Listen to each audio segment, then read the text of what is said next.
Cush, Yeah. do you have a favourite Shakespearean film adaptation? Oof. I think it's going to be Baz Luhrmann's Romeo and Juliet. Oh, that's a very good one. Yeah. So that Yeah. was very young, very influential. Did they make a film of your Hamlet? They recorded it at the Young Vic. That's my favourite. Correct answer, David. David, what's the first Shakespeare play that you watched on stage? The first Shakespeare play that I watched on stage was As You Like It, theatre around Glasgow. They came to my school, and it was in the Assembly Hall. Very important when theatre comes into schools. Mine was, I think it was Much Ado About Nothing. Yeah. Yes, and that was a school trip. There you go. That was a school trip. Where to? The National. Very good. I think it was, yeah. Do you remember who was in it? I don't remember who was in it. I was only 8 or 9. Right. I don't think I even really recognised it was Shakespeare, but I did think, they're all talking a bit weird. Right. But I loved it. Good. Yeah. Good. Solo trips to the cinema.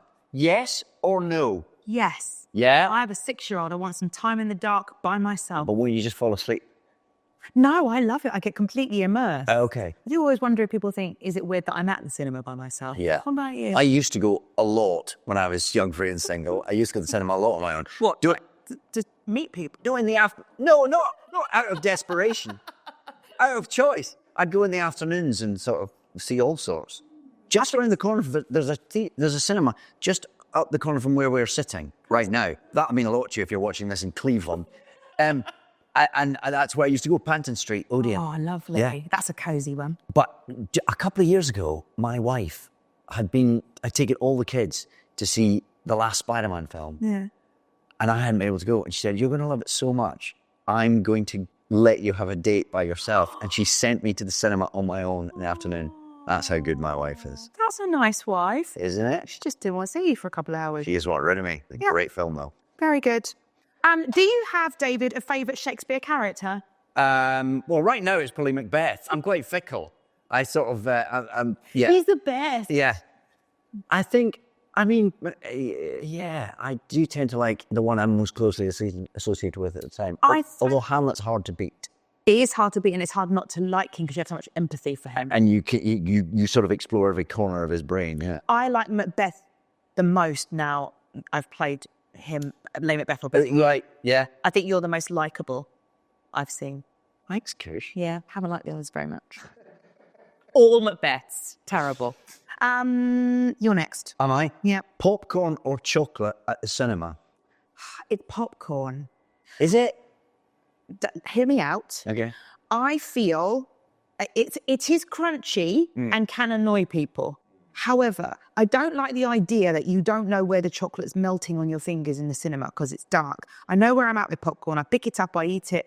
It's gone. Out of my hands. Gone. Chocolate's an issue. You don't know where it's going to end up, but it's quiet. Can I suggest you take the popcorn, you wrap it in chocolate? Best of both worlds. Guess what, David? There's something called chocolate-covered popcorn. They actually sell it. It's a great idea. At the cinema. It's a great idea. Yeah. That's what I've heard. Very good. Your turn. Is there a Shakespeare character you identify with, David? I don't think so particularly. Is there one you identify with? That's a hard question to answer. I think when I was younger, I identified quite a lot with Rosalind. Oh, okay. Because I did understand, particularly in my teens, this feeling of being two different people at the same time, wanting to be two different versions of herself, particularly like a real girly girl, and then a bit more of a boy. Yeah. And I got that, I understood that. Shakespeare was your therapy. Shakespeare was my therapy, but yeah, the murderers and psychopaths and people like that, not generally, no. I mean, I often think I'd be a very obvious Andrew Ague cheek, but that's not a very sexy thing to admit, is it? I agree. People who clap at the end of a film, ... Have you ever done it?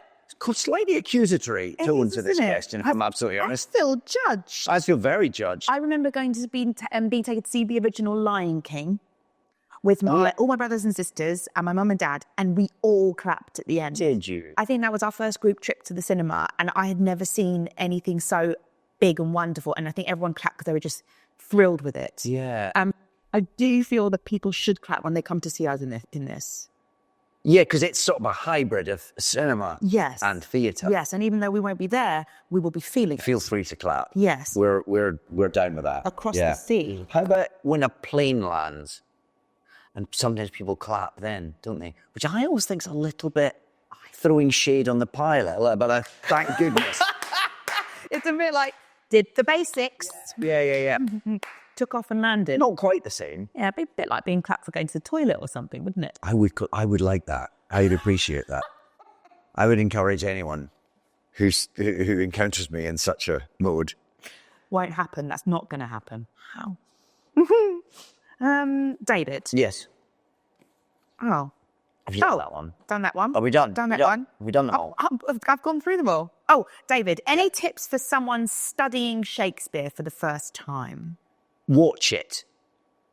Rather, I mean, obviously there's a lot to be got from reading the text, but I think you should see a good production of it, and you have to see a good production of it. Yeah. A bad production of Shakespeare can put you off. Yes. Or at like the very least, get up with your friends and do some of it. Yeah. Rather than silently reading it in your head. Yeah, or doing that thing where in an English class, everyone stands up and reads the next speech along in a sort of terrible, well, in my case, a sort of terrible Paisley drone. Yes. Without a great deal of understanding. I think you've got to sort of get inside it to make it fly. Yeah, start battling each other, Yeah. throwing things across the classroom. I think that's the way to do it. Yes, but see a good production. Luckily, there's one coming to cinemas from February the 5th. Gosh, yes. See that.